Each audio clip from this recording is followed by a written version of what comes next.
Fuel up yourself with G Fuel and use code Incon for 10% off your order down below in the description to help support the Twitchiest community. Hello everybody, we are here with your Quanger Banger guide. Gonna be rocking him over in the jungle. You don't see a lot of Ao Kuang anymore. That mostly comes down to the fact that Ao Kuang isn't a physical character, which is to his detriment here in the end of season 7. So much of the meta right now is basically physicals just holding down the W key and running at you. So not having physical damage can be a problem. But there is two benefits to Ao Kuang right now. One, it is the fact that he's not a physical damage dealer. So while you can't buy the best items in the game, you do actually get to provide some magical damage to your team. And having two genuine magical damage dealers on your team can actually be pretty beneficial, because so many of the items being bought right now are things like Gladiator Shield, which only provides the physical protections. So there is a push and a pull to physical damage being, physical items being so good. So it does force them into more magical defense items, which maybe won't be quite as efficient as if they could have just built their regular physical defense items. They'll have to think about their build a little bit more. The other thing that Ao Kuang has going for him right now is that sustain is really strong in this meta. So you see a lot of healers popping up in this meta. Gods like Ra, because of how strong out of combat healing is. Now with out of combat healing, you also have to remember that things like ban crops can also be used out of combat to heal you back up. And that just lifesteal in general right now is also pretty good, because this all scales with a CAD shield, with a Rod of Asclepius, whatever. So you can actually get a lot of efficiency out of those items. Gonna be looking at Discordia right here. I'm gonna slow him down with my 2. I'm gonna get a couple of auto attacks before I 1 out of the tower right there. Didn't quite have the damage with the Ra. We got as much as we could though. We slowed him down immediately, try to set up the Ra, but we just didn't get the follow up. So our goal with the Ao Kuang is going to be to kind of embrace that sustain. Now keep in mind, Ao Kuang does have a little bit of sustain built into his kit as well, which is nice. With the ultimate giving you that percentage heal. You have that as well to help keep you in the fight. And then of course we've got all of these abilities that all do damage, so they're gonna stack really well with our ban crops that we're gonna go. We're not gonna lean super heavy into the rings until later on in the game.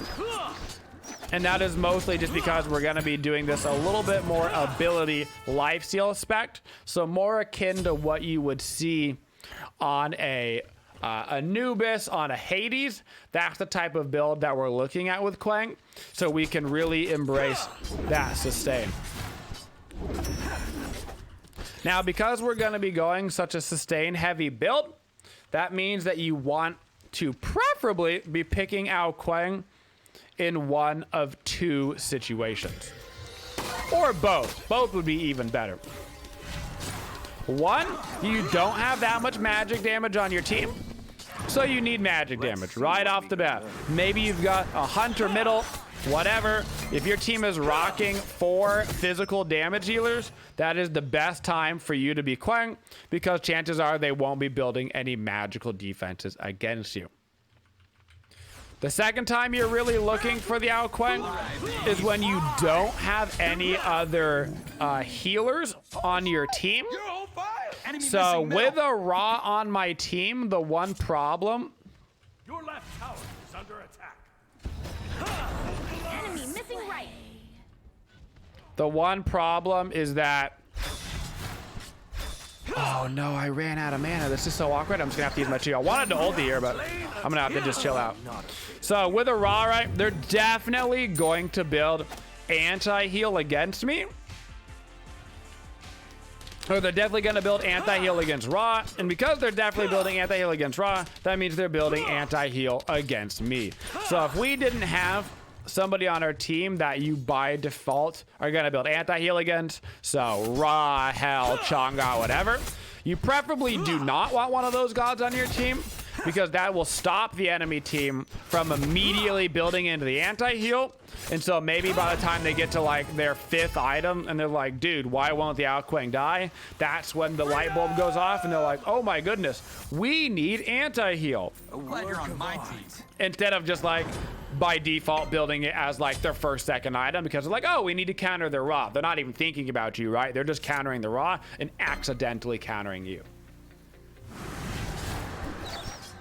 So preferably no healers on your team, preferably your team higher in physical damage than magical damage, so you don't have to worry too early about getting penetration. Gank right lane. I'm gonna go gank right lane, so I'm gonna stealth over here so he doesn't know that I'm coming. I'm gonna try to quickly burst him down and ulti him. So I knew Wukong was gonna be able to ulti to stay alive right there. So I tried to immediately burst him down with my 2-3 combo and then go for the ulti. Not quite gonna be able to get him in time, but that's all right. I knew that if I waited at all, that he was gonna be able to get the ulti off, but even with all of the bursts, still couldn't quite get him down before he got it off. When you're ganking with the Kuang, that's pretty standardly how you're gonna wanna do it every single time. You should know pretty traditionally where the wards are gonna be, right? People are warding in mid around the 4 spots. They're warding in solo kind of deep back by the blue buffs. So you know where the wards are gonna be. You wanna stealth before you're in vision of the ward, so that way you're actually in the lane.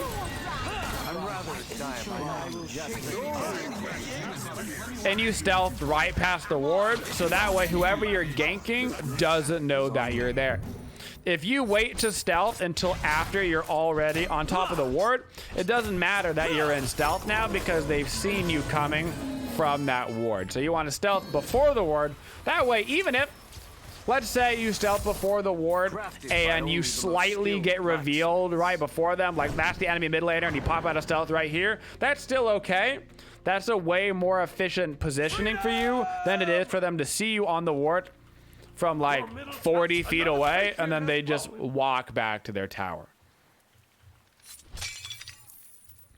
So make sure you're stealthing before you get to that ward. Wards in Smite do not see stealth. It doesn't work like a lot of other MOBAs. No, sentry wards do not see stealth. They just see other sentry wards. And other regular wards for that matter. For our level order on Kuang, Kuang is one of these gods that we don't really rank up our ultimate on. So when you're leveling up Kuang, you're going to be getting your 3 to max first. This is your low cooldown jungle clear ability. It is also going to be your most consistent damaging ability. Then you are going to level up your 2 to max.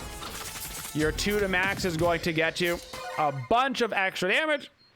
And then you have the option of leveling up your ulti before the 1 if you want to. Some people like to do it because it does give you that increased heal.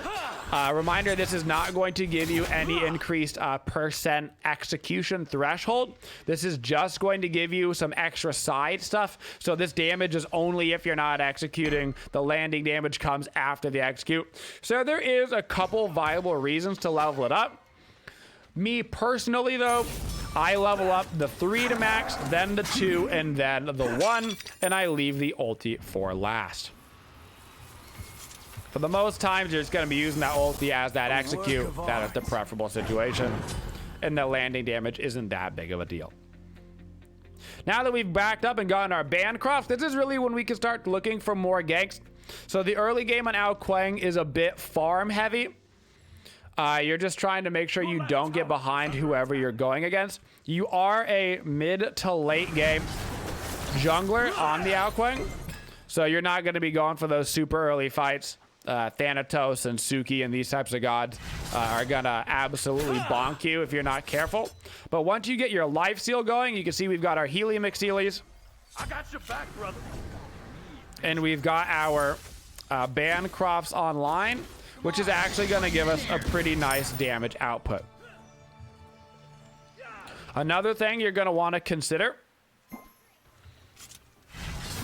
on the Ao Kuang when you're going for these ganks is popping your 2 before you go into stealth.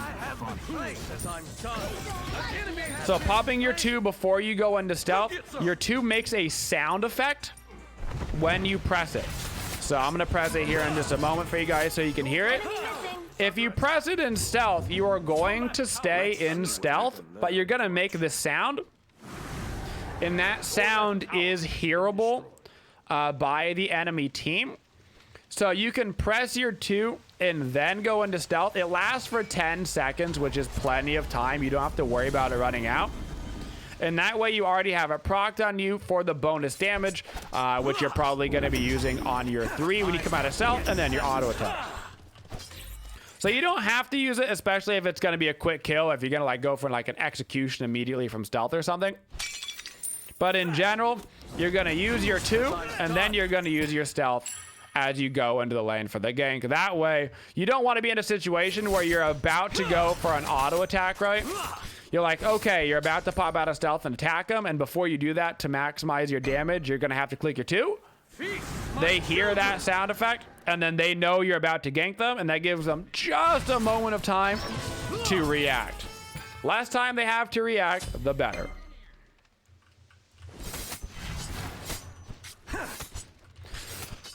On Ao Kuang, you want to make sure on your 2, this does have 2 things that it does. So you've got the auto attack damage and the ability damage, so you get that 2 proc on your 3 as well as your auto attacks. If you can use it for the auto attacks and for the 3, that is preferable. So you're going to get a whole lot more damage out of this ability by just going to Pound Town with your auto attacks. The only 2 real times you should be using it for the thrown out deployable Enemy ultimate down. is 1, you're not going to be able to catch up to the target otherwise. So you want to make sure you're going to get any damage on your opponent. Or 2, it's going to be securing the kill. So if you can secure the kill with it,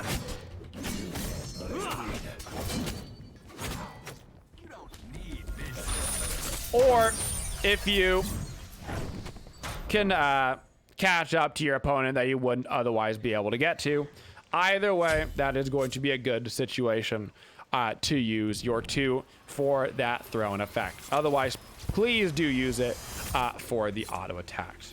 Crafted by only the most So right now, you do have an option in your build.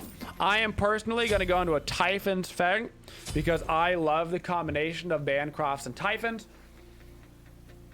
And I like to get it as soon as possible. If you want to grab a ring here, you can.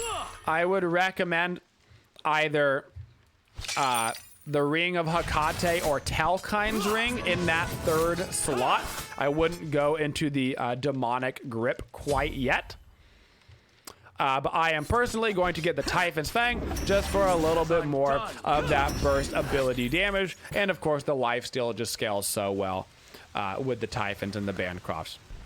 But you do have the option there if you want it. Gonna pop my 2, go into stealth, and just look around here. Nobody even around here, but that's not that big of a deal. I'm just looking for any potential. Enemy missing middle. There we go. Gonna grab a quick kill. Another thing we should mention is that your cooldowns on Ao Kuang are a little bit unique. They don't start until after the ability is over. So one thing you just saw right there, I auto attacked on the Izanami with my 2 procced. And then he used his dash because of the order in which he used, because I auto attacked him and my little dragon was going to hit him. It means that after he stealthed, he got pulled out of stealth by my little dragon that did damage to him. So on my 1 and my 2, they do not go on cooldown until after the ability is completely over. So in that last fight, you saw that I used my 1 to start it off towards the Discordia, and then I auto-attacked him to get out of stealth, and I made sure to pop my 1 anyway. So my 1 was super far away from Discordia, right? And I was already fighting, but that 1 is still over there, and it does not go on cooldown until I pop it. So make sure once that ability is done, you pop it so you can get it on cooldown ASAP, so you can start to get your getaway skill back up. A work of art. Same thing with your 2.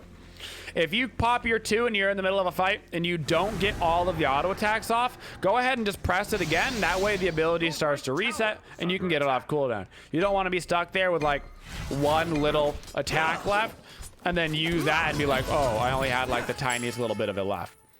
Same concept as like Medusa 1, where you don't want to be really sitting with 1 Medusa Viper shot left. You want to shoot it so you can get the cooldown back down so you can use the entirety of the Viper shot again. So I'm going to come in here towards this Wu Kang. We're not going to be able to really kill him here. I'm sure he's just going to walk away. I'm just looking to get a little presence over in the solo lane. Just show my face every once in a while.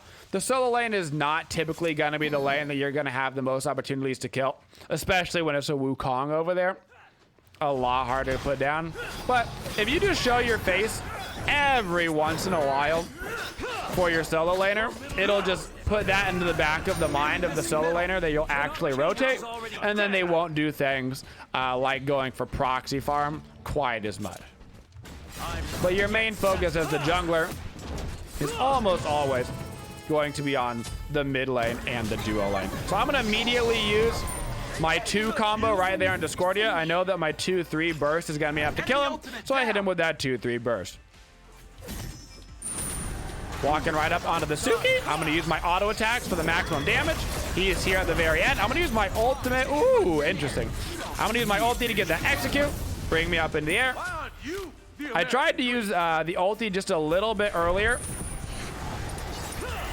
I'm going to pop my beads right here to make sure that that silence from Izanami does not affect me at all. And I can use my 3 to secure the kill. So if I don't preemptively beads right there, I can't pop my 3. There might be a chance that he gets enough damage off to kill me. Now, with this build and with any other character that you're rocking with these full lifesteal builds, you really shouldn't be backing at this stage of the game unless you're pretty much out of mana. If you're low on HP, being low on HP is not really an excuse to back up, because all you have to do is walk into the jungle, especially if you are playing somebody like this as Ao Kuang in the jungle role, because the Assassin's Blessing on top of all that is just so ridiculously efficient. Gonna walk up here, grab a little kill on Ares. I want to be a little bit careful. I'm quite low on mana. I'm gonna try to burn down this purple. The Assassin's Blessing proc should give me enough mana for my 1 to get away if I need it. And now I'm gonna start, to back on away. I can get a little greedy here because I'm level 19. All right, and now we're gonna back away. Now I'm gonna get myself a Talkine's Ring for some additional damage.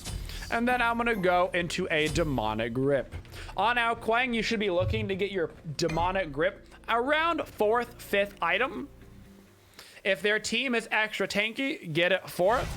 Or if you feel like you're falling behind, get it as a 4th item. Otherwise, grab it as your 5th item right now. If you prefer, like we said, we talked about earlier, that Ring of Hecate, you can get it as your 3rd item instead of that Typhon's Fang. I preferably want both in my build, and I like to get Ring of Hecate a little bit later in the game. So I'm going to get that as my 6th item after we sell our Assassin's Blessing. So Wukong will be a little bit tanky to me right now, but you can see just how much damage that we are getting. I'm going to use my execution as a CC immunity right there, and then I'm going to hop right down on Discordia. Pop my 2, pop my 1, so I'm back in stealth, and now I'm going to go on this Ares because he's looking like a free kill. Now I turn back around onto the Suki, stand right by my Cthulhu, so he comes down right onto both of us, and we grab that kill as well, and we can head over to the Fire Giant. quick little tidbit when you're going against the Suki. If you guys group up on top of each other, he'll go through his animation faster, and you're gonna know exactly where he's gonna land, so you can better kill him as he comes out of his ultimate. Oh, sorry.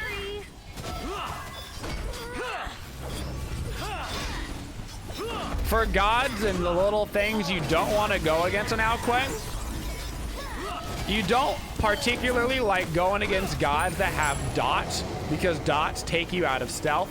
Same theory for gods like Loki and Morrigan and stuff, where they can take you out or see you in stealth. This means that items like Crusher and Mystical Mail can end up being pretty annoying for you. And you should really watch out for Erendite.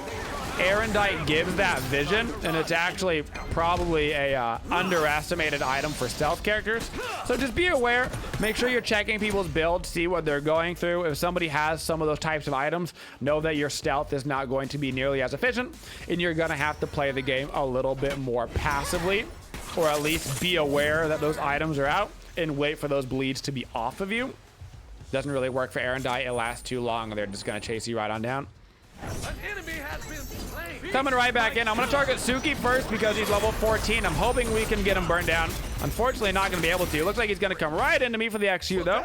Ares ulti is down. I'm dropping down right onto the Ares. Wukong still has his ulti up, so I'm going to go for the Ares first because he's a more guaranteed kill opportunity here. Gonna save my one until I think the Ares is gonna chain. He chains right in the wrong spot because I saved my dash. I was counting the cooldown on his chain so I could kind of dash right around him when he's going to use it. And I'm not gonna bother chasing down that Wukong right there. I'm just gonna kill the Pyromancer and head myself over to the Gold Fury.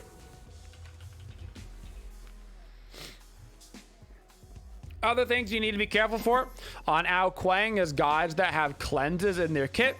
So you always have to be, of course, concerned about beads because people can bead your ultimate. But also watch out for gods that have cleanses. Chiron, Hel, Gab, yes, Khepri. A lot of people don't really remember, but you and Khepri have a kind of an execution battle. So Khepri's ultimate is countered by executions, which means if somebody has a Khepri ult on them and they're low threshold and you ulti them as Kuang, you will go through that Khepri ult. Same thing for like a Thanatos ulti will go through it. But there is a notable exception that only applies to Ao Kuang. And that is because Khepri ultimate is also a cleanse. So if you ulti somebody and then Khepri ultis them, it works as a beads and it will cleanse your ultimate. If Khepri ultimate is already on somebody and then you ultimate, you will counter them. So whoever uses it first loses in that battle. So keep that in mind if you're facing a Khepri. Same concept for a Gab. If you ulti and then Gab shields, cleanses your ultimate. If he shields first and you ulti, shields do not apply to execution thresholds, so you will execute right through it. Exact same concept as with Geb. All right, I'm gonna pop my 2, I'm gonna pop my stuff, just in case they have this little area warded, and I'm gonna go right in for this Ares, who should be the easier kill target. Ooh, spicy little blink. I'm gonna keep going aggressive for it. Oh my goodness, the spiciest little plays right there. Wukong's gonna be trying to heal up in this. The second he comes down, I'm gonna hit him with a little slow. And I should be able to get back here and execute him. Wukong is a solo laner. He doesn't have any beads, and because I know his ultimate's down, I know that I've got a free execution right there. And now I'm gonna split the map and go put some pressure on the right lane. I'm not yet satisfied. In the team fights on Ao Kuang, you are a mage assassin, so your job is, of course, to kill the backline. Because you have that stealth, you have a pretty easy job getting into the backline to burn through squishies. But do be aware that your one is basically your getaway skill outside of your ultimate.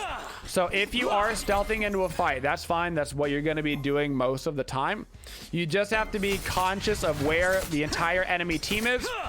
Usually what you're going to do in the late stages of the game, Fire giant. as the team fights are breaking out, is you're gonna wait for the fight to begin. Think about kind of how you play like Morrigan. You want to wait for the fight to begin, let your front line initiate. So this game is going to be my Cucullin, my Bologna. I'm going to let them get into the fight. I'm going to let them start it. And then after the fight has started and everybody has kind of started using those first rounds of abilities, that's when I want to pop out of stealth and show my face right into all of their backline. This game, my target focus is Discordia and Izanami above all else. They're like my tier 1 focus. My tier 2 focus is Suki, and then finally Ares and Wukong.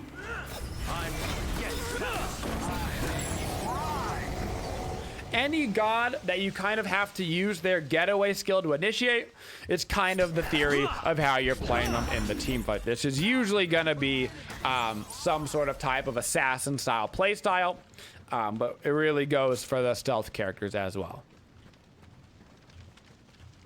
Gonna throw down a little ward here over the wall. I'm gonna spend a lot of my time kind of in this in-between zone here on Phoenix Assault. So I'm going to be kind of wandering back and forth, clearing up waves, looking for people out of position. I wish we had a ward right here. This is a very common position to be warded. But what I can do is if this team doesn't have super good communication going on, I can try to stealth right on through here, and I can go right for this Izanami in the back line. That's his beads. That is his Aegis. Not going to be able to reach him. Gonna pop my beads right here. I'm probably going to die for this, but we should get at least a Phoenix off of this, and we've burned a lot of their actives and their abilities as well. So you can see I went in aggressive and then they reset completely to come back and kill the Kuang. That is what you can expect to happen, but we have the Fire Giant, so this should be a good fight for our team. Phoenix is down, we've got the Fire Giant, we've got the sustain with Raw, and they had to use a lot of actives on us.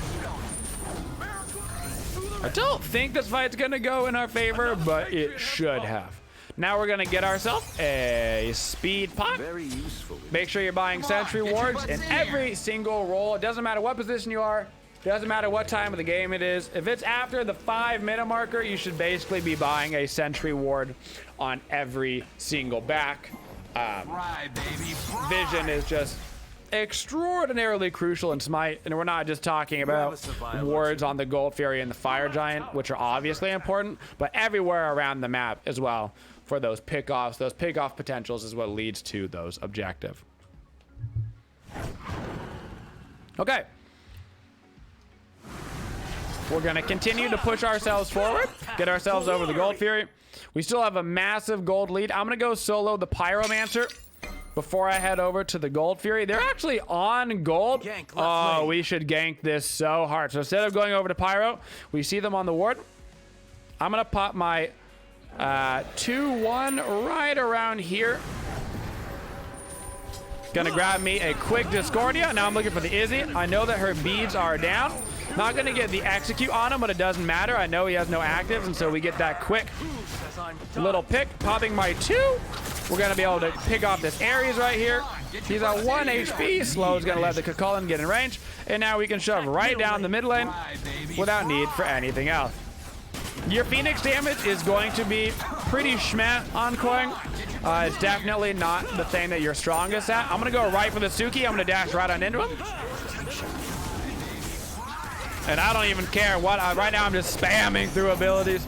Our target focus needs to be the Titan. Ao Kuang is great at killing the Titan though. You make up for sucking at the Phoenixes for being absolutely amazing at killing the Titan.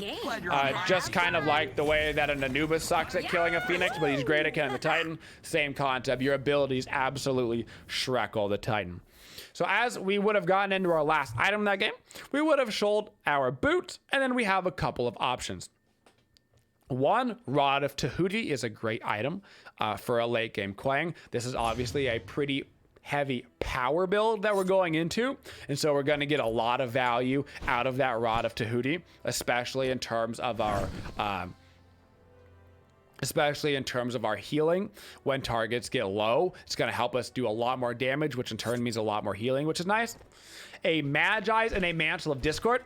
should always be on your radar as Kuang. You can also get that item a little bit earlier, like a 5th, 6th item, if you feel like you need it. Some comps are going to have more heavy CC compared to others. So if you're diving into the backline and you're just right there, you're about to get the kill and you're not quite getting them, a Mantle of Discord might be the option that you're looking for, or of course a generic Magi's to help keep yourself alive. Those are really the 3 items that I would be looking for in that last late game slot. You could, I do not personally think you should ever be buying the Hasten Ring on Kuang. If you're having trouble sticking on targets, you're probably not initiating close enough to them or utilizing your 2 for that slow. So I would stick away from the Hasten Ring, guys. And that is our Ao Kuang guide.